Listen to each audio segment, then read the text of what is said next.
Come join Libby and Molly, the ladies of Consignment Chats, as we build a resourceful community of collaborative resellers. Hey y'all, welcome to C Chats. How are you? Libby, how you doing? I'm great. That's awesome. Y'all, we're here for episode 69 of Consignment Chats. And this is going to be one of our favorite. We haven't done one of these in a while. Mm-hmm. It's an unscripted. Anything can happen. Anything can happen. We thought we're here together, side by side. Why not do one of those fun episodes where we really just focus on life, consignment life, life as a consignment business? Yeah. So that's what we're going to do right now. Yeah, because we always get questions. Yeah. And now we have a moment to answer them. So let's get to it. All I'm going right. to tell you a little bit about what's going on in our consignment lives. If only I had you mobile and could take you right now into the room next door, that would be something going on in our consignment lives. But go ahead, Libby. Ooh, can we? Oh, no, we're on the computer. No, I can't carry the whole computer in there. Yeah, so Molly's still working her way through 2 estates and Death pile or money pile?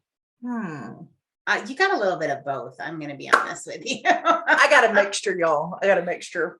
Yeah. I mean, I don't want to put you on blast, but she might have a sourcing problem. It's a wee little problem. Just a wee little problem. Just a little bit. We always say if we lived in the same area, it would be perfect because Molly likes to go out and hunt for things. And she likes to say shopping is her sport. I like to list. I like to be at the computer listing, talking to you guys, doing all that stuff. Yeah. And I love to go outsourcing. I need a shirt. That's going to be one of my shirts I make. What? I need a shirt? No, a sourcing shirt. Source with me. Source with me. Yes. Be one of my people. Yeah. So we've been talking a lot about death piles. Haven't there been a lot of people talking about that? That's going to be an upcoming episode, right? Yeah. And that'll be an evergreen episode because that problem just never goes away. It never goes away. And I'll be excited about that because I'm not going to get into it now, but I have my ultimate way that I want it to be. It's just going to take me a while to get there. Yeah. This will be a good episode to help me get there.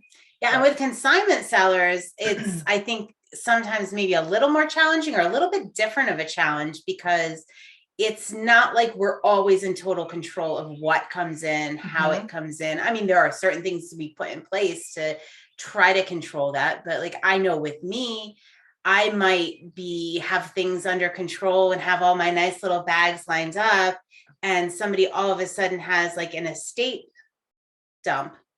And Is that the backup duck? Yeah, it's like the backup duck. And, that can send me reeling. And I don't want to turn that away because a lot of times those estates are my bread and butter. And it can be very overwhelming and it's all coming in. And I need to be able to do that. I mean, people have said to me in my life that aren't in the consignment business, well, why don't you just, tell people they can't? Tell, your consigners they can't. I'm like, this is how I make a living. Right. I'm not going to turn, thousands of dollars away. Right. Because a lot of times when people are doing an estate, they need to get rid of it and they need to get rid of it quickly. Somebody's selling a house. It's not like I can say, all right, just bring it to me in little. So, with consignment, there can be it can be challenging because it can be a little bit like riding a roller coaster with the incoming inventory. It's a lot of it. Like a lot of roller coaster. Yeah. With triple loops. With triple loops. I mean, that's consignment as a whole. We've talked about that. We've used the roller coaster in many discussions of consignment. Right. Yeah. It started with Catherine Birch of Reselliant. That's right. Yes. She was the one. Good memory. Yeah. I just adore her. She is. And I think she has some really good insight. But she was talking about the roller coaster, the emotional roller coaster of selling. And we've just kind of expanded upon that. Yeah. Absolutely. Because it can be an emotional roller coaster. So my mom works with me. She's retired and she comes to my house and she'll work with me like once a week.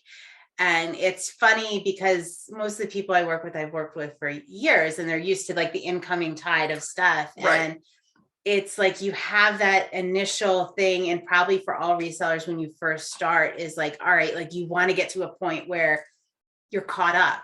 You're Yeah, caught up. You're 100%. caught up. Like that's your instinct, right? Yeah. You want to get to the point where you're caught up. And I was Right. like, Mom, all right, we're never going to be caught up. Like it's always, as long as I'm in this business, this is what it's always going to look like. It's always going to be coming in. And that's good because that's the way it needs to be. Right.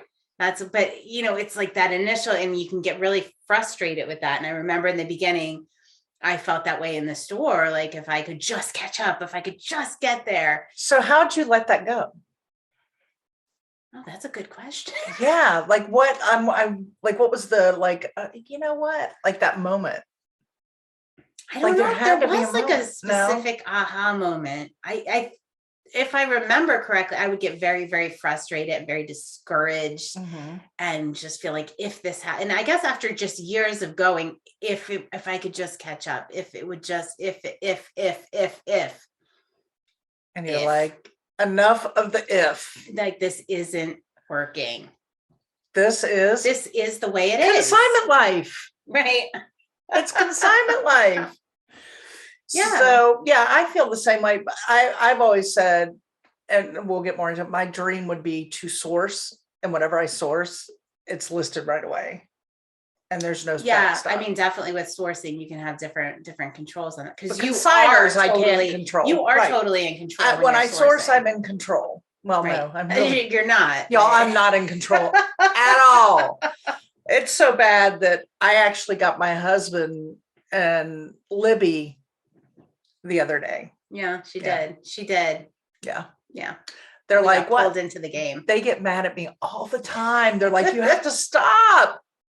No, they were all in. Yeah, it was kind of fun. I'm not gonna lie. It was kind of fun. I just wanted to show her my favorite sourcing spot. It was cool. It was cool. It was fun. It was fun. Oh. But I like it. Shopping is not a sport for me. It's definitely your sport. My sport. Yeah. Y'all, I have left literally shaking, like hadn't eaten, like should have gone home an hour and a half ago, like sweaty, shaking, had to sit in the car, turn the air conditioning on, take a deep breath and know that I didn't have to dial 911 because I thought I might be having some kind of a physical attack, because I was not going to walk away without checking that last aisle. And I'm like, haven't eaten for hours. Like, it's crazy. I'm serious. I know you're not alone in that. I know I can't be. I know there are people out there. There's got to be others out there like me. I mean, I've got the cart stacked and things are falling off and people are like, oh, can I help you? Like, yes, please. And I'm like, I need to go, but I can't go quite yet because what if that unicorn is over there and I miss it? It's bad. Yeah. Well, my son and I get that way at the auctions. So you understand it. I can identify with that. You can understand it. You don't get it, but you can understand. I like the auctions. I don't know. You know what that reminds? All right, so we're talking about mindset, and one of the things that really you taught me so much. But one of the things was, and we're coming up on the summer season, which summer slowdown. Is it a thing? It is a real thing. Is it a real thing? Yes. Orlando on the Pure Hustle podcast kept saying it was not a real thing. It is a real thing. It's a real thing. It's a real thing. So every year, right, it slows down in the summer. And every year I would be like, oh my gosh, what can we do differently? What do I need to tweak? What maybe I shouldn't take inventory. Maybe I should and on and on and on, and driving myself crazy and expending so much energy on unnecessary changes and things. And Molly was like, one time she's like, it's just going to pick back up again in the fall. Like it does this every summer, like stop. Yeah. I was like, huh? What? Oh, okay. Let's just work on those things now that we don't have time to work on when it's happening. Like listing, right? Because you get into fourth quarter and it's like, oh my gosh, I don't have time to list because I'm shipping. So I like to tell people, like, please listen to me on this. I spent so much time and energy worrying about about summer slowdown, when really we're so much more successful now because what we spend the summer doing, besides having fun and all that stuff, is listing. Mhm. And it pays off. Oh my God. And just that change of mindset, that little change in mindset.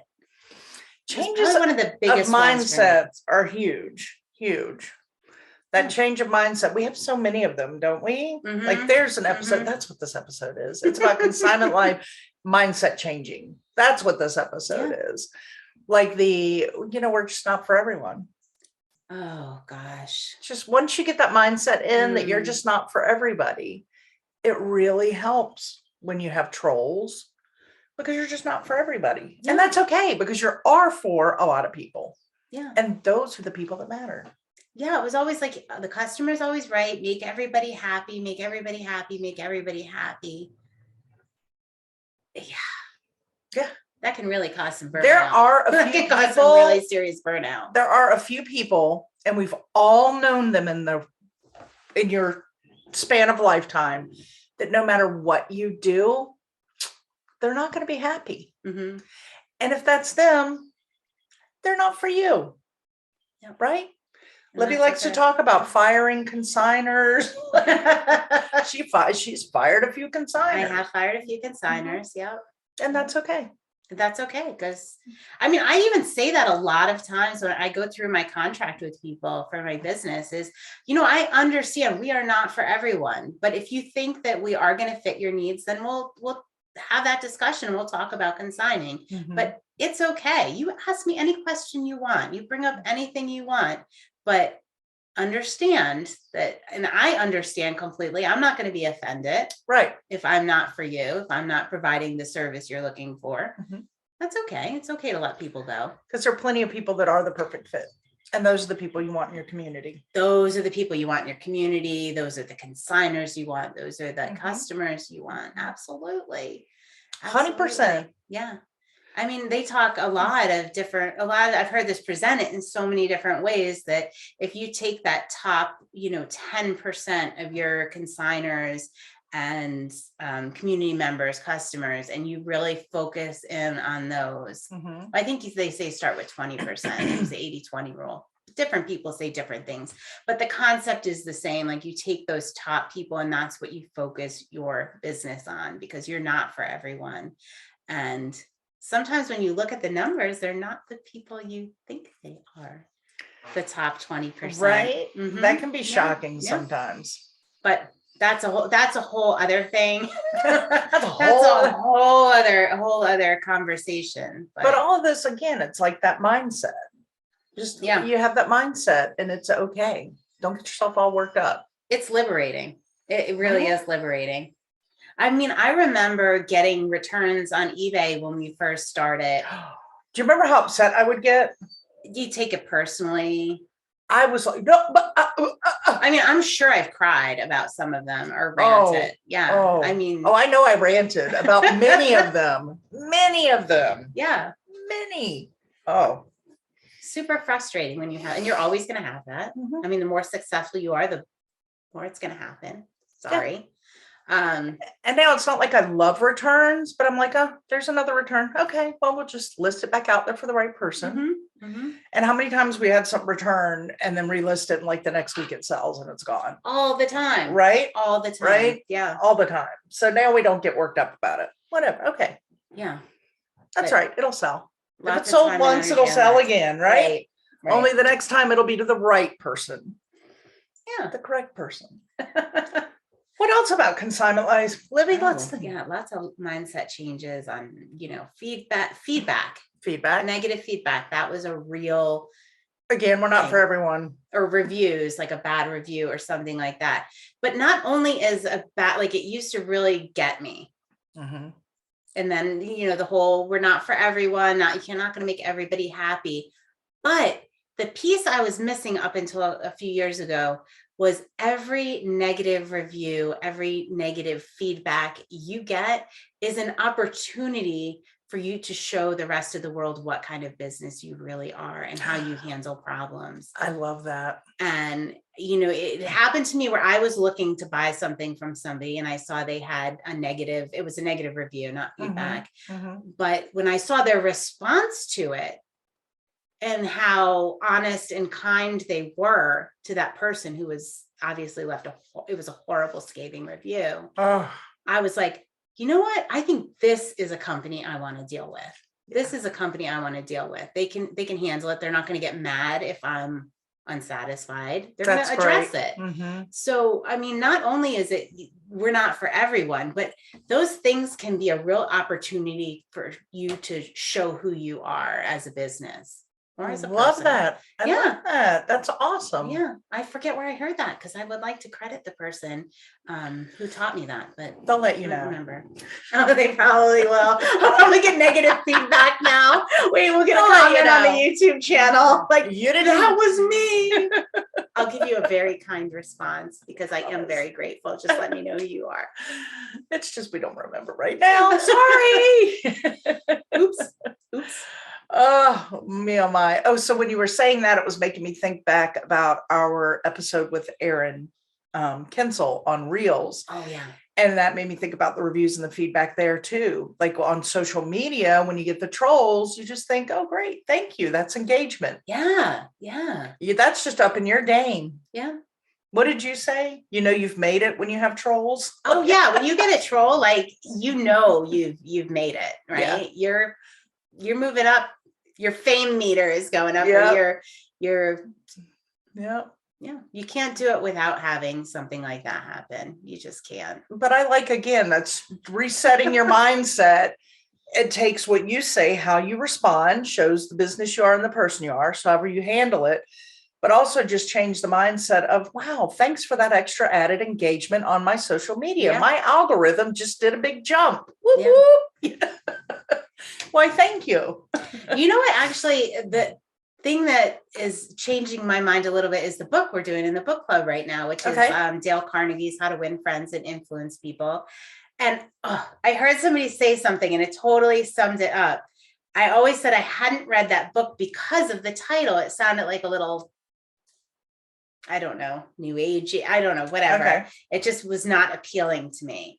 And I read somebody else who had the same experience, and they said the title is written like this book is for a sociopath, right? Somebody that wants to win friends and like win people over. Right. And that's so not the case with it's so not the case with the book. It's so not the case with the book. But that's exactly what the title sounds like. It sounds like it's written for a sociopath.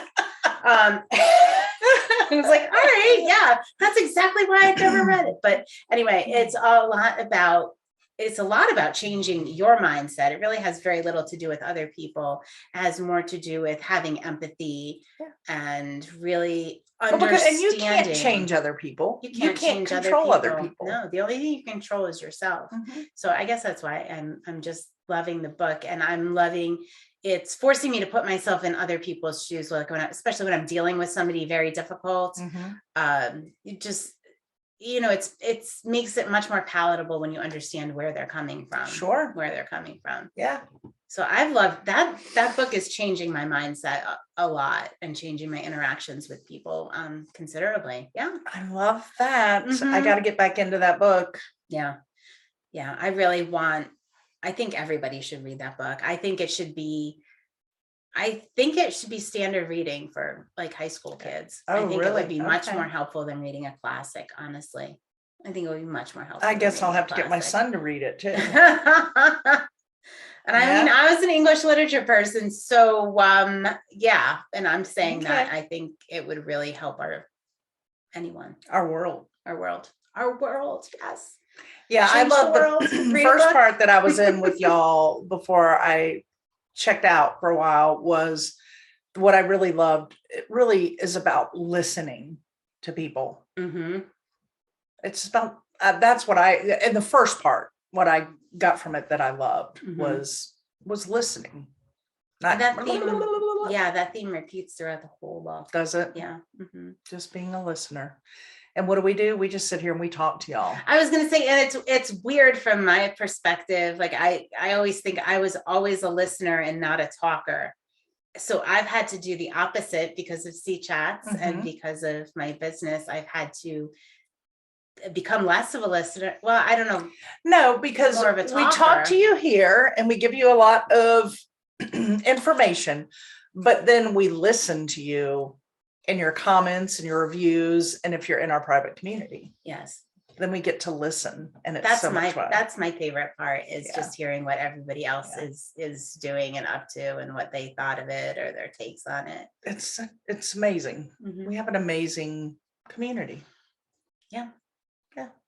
Really proud of us. I'm proud of us, them, every day, them. Somebody's always posting something amazing that's going on.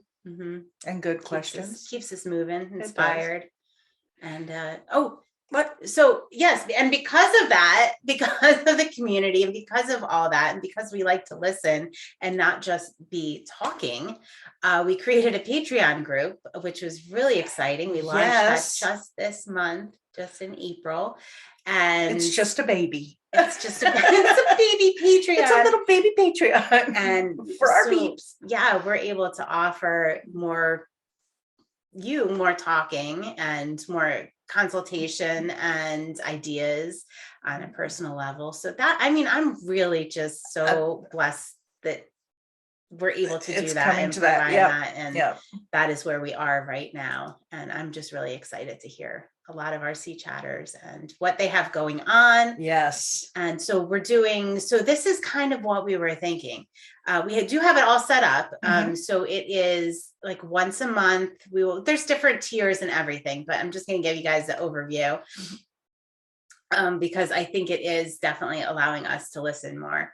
It is once a month. We will do a follow up on our roundtable episode. So each month there's a theme, but I'm also adding, and this is totally selfish, but I also know I'm not the only one who needs accountability. Accountability really, really helps me, whether it's listing numbers, time blocking, scheduling. So we're going to be doing a little bit of accountability on that monthly private Zoom call. And we're going to also offer a Q&A session.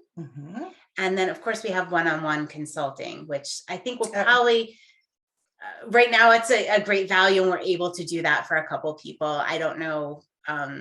We'll probably have to cap it at some point because it is a lot of time for us. We do offer half-hour monthly sessions with one or both of us. Yes. Yeah, at one of the tiers. So, but I'm excited for that. I love to help people with their mission statements and ideal customers. I know, right? So much fun. Yeah. So much fun. Yeah. And then you get to know their business better, and it's good for them because it's nice. I find when I'm doing things like that to have a sounding board to play off of that isn't directly involved in my business. Yeah. You know, like if it's somebody directly involved in your everyday business, it's although they know your business better than somebody else, it's not having that fresh, crisp mind to hear and really start putting questions back at you to make you think deeper about what you're doing. I like it. Love it. The mission statement is just really cool. I mean, that's not all we do, but I love that. And my sister, she is not in this world, but I was talking to her and she was really, trying to get her focus and stuff. And I said, I think you need a mission statement. So I helped her come up with the mission statement that was really life changing for her and her direction and her focus. And it was like, it was just my happy place to be able to do that. I was just good. And I'm sure it made her feel so much more in control. Yeah. It's hard. And I mean, consignment and reselling, there are so many bright, shiny objects. There are so many things we want to try and do. It's, I think it's super easy to lose focus. Oh, really easy. To lose focus. Easy. How many of us always talk about that? Everybody talks about the distraction thing. Yeah. There's like daily focus where you might get distracted by a phone call or a text message or something like that. But then there's also the larger picture of where you're headed, what you need to do to hit your goals. And I love helping people focus on that and helping some of our fellow sellers be able to focus, because I know it's made a huge impact for us. Yeah. Like a huge impact. Big time. Yeah. Big time. I don't know where we would be without that right now. Right? When I think about it, I get a little bit. Well, that's why we are frightened. so much, I don't want to say preaching, why we get on those soapbox so much. We can actually share a soapbox right now since we're together. We can each stand on an edge of it. Why we keep reiterating that to everybody, because we know what it did for us. Yeah. So we want everybody else to have that same. So, You can want something for somebody else. You can lead a horse to water, right? Right. I don't know. But it's really, really great water. It is good water. I'm telling you, it's good water. It's good. Oh my gosh. Drink it. It's not Kool-Aid. It's water. It's good for you. Spring water. I'm going to get sick of myself talking about the mission statements. Like, honestly, I just want everybody to do it. And that's it. That's it. Y'all, please do it. Please. It's like, You just do it for her, for me. Like for her, but really for me. A mission statement for you and for you and for you. You get a mission statement. Everybody gets a mission statement. All right, we're getting crazy. Woo! We've been All getting right. crazy. Listen, this has been fun just to talk casually about some of the things in our consignment life. We love these unscripted. It's fun to do one we hadn't done in a while. I know. We told you before about Patreon. You go to consignmentchats.com to link up with us and find us everywhere. Leave those comments, leave those reviews. What am I missing? You got it. All right. So, Well, you don't have a cup. So until next geez. time, hold on. Oh, Matryoshka doll. A Matryoshka doll. Cheers.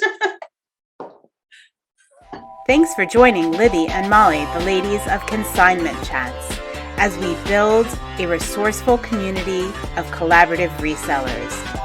Find all the ways to connect with us at consignmentchats.com. Episodes are available on YouTube and anywhere you get your podcasts. In addition, you can find us on Facebook in our Consignment Chats community. Until next time.